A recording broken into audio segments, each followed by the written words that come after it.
Hello guys, good evening. Oh my gosh, ang saya-saya ko ngayon. I'm so blessed. Alam niyo bang straight duty ako ngayon and then straight duty pa ako bukas? Sabi ko kanina, pag uwi ko, matutulog na ako agad. Pero ngayon, magpupuyat muna akong mag-voice over para ma-share ko sa inyo na tayo ay monetized na. Eligible na tayo sa in-stream ads natin. Kaya sana ipagpatuloy niyo pa rin na manood ng aking mga i-upload pa na videos. So ngayon, tuturo ko sa inyo kung paano ako nag-set up ng in-stream ads. Ngayon, hindi ako na-invite ni Meta. Wala akong na-receive sa notification ko.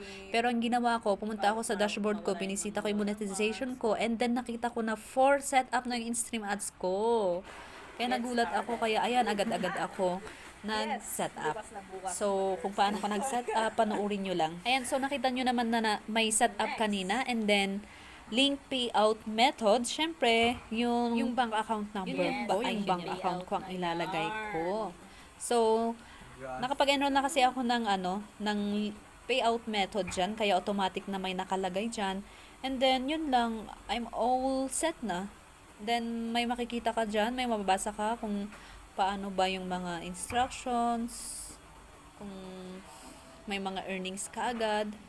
And then, ayan, para ma-check mo kung may violations ka or restricted ka, ayan, go to policy issues.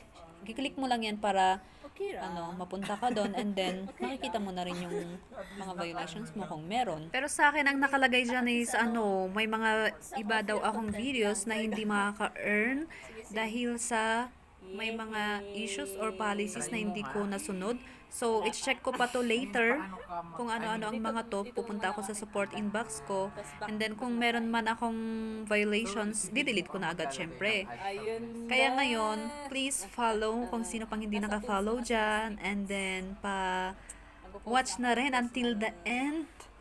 Lahat ng i-post ko sana para malay nyo, maulanan kayo sa mga earnings na pamigay ni Lolo Meta, di ba? Ayan, kulang ako sa engagement, kaya bawi ako sa inyo mga viewers, mga co-content creator. Grabe, sobra kahapon. Naka 46k views lang ako. Pero ngayon lang, 171k views. Thank you so much, guys. See you on my next upload. Bye-bye!